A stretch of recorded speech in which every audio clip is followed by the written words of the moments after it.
Art Schreiber is a giant in our industry. From his humble beginnings in Zanesville, Ohio, Art made a name for himself as the new announcer on radio station WHIZ. Once he was making some money, $75 a week, Art married Alice and began his family. She worked by his side, even holding his cue cards and writing the commercials by hand. In 1959, Art, Alice, and little Amy moved to Cleveland, Ohio, where Art began building his career as a news journalist. As the night newsman at WERE, Art was in the newsroom when the teletype bell sounded.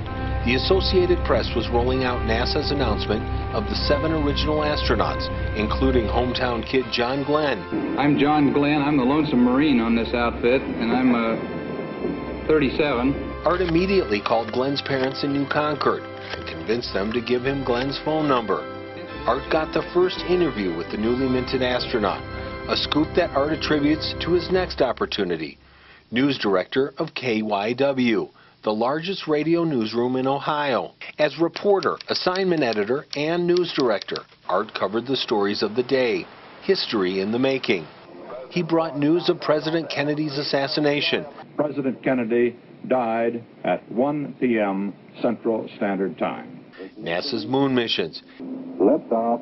He covered the race riots from Chicago to Los Angeles. Civil rights leaders were quick to deplore the unbridled lawlessness. Martin Luther King Jr.'s march from Selma to Montgomery.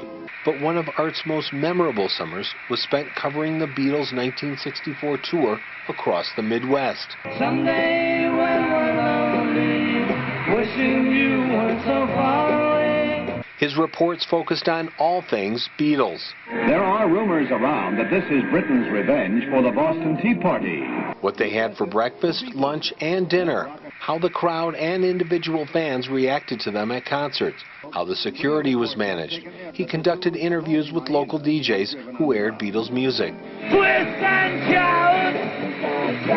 And nearly daily interviews with the Beatles themselves. Art moved from Ohio further east with the Westinghouse Broadcasting as the Washington and Overseas Bureau Chief, but finally landed in sunny LA as the general manager of KFWB, an all-news radio station in 1969. During his tenure in California, Art recognized the coming energy crisis and formed the first non-profit commuter network in the country, Commuter Computer, which matched riders with locals across Los Angeles. For a brief period, Art left broadcasting to help this project get off the ground under then-Governor Ronald Reagan.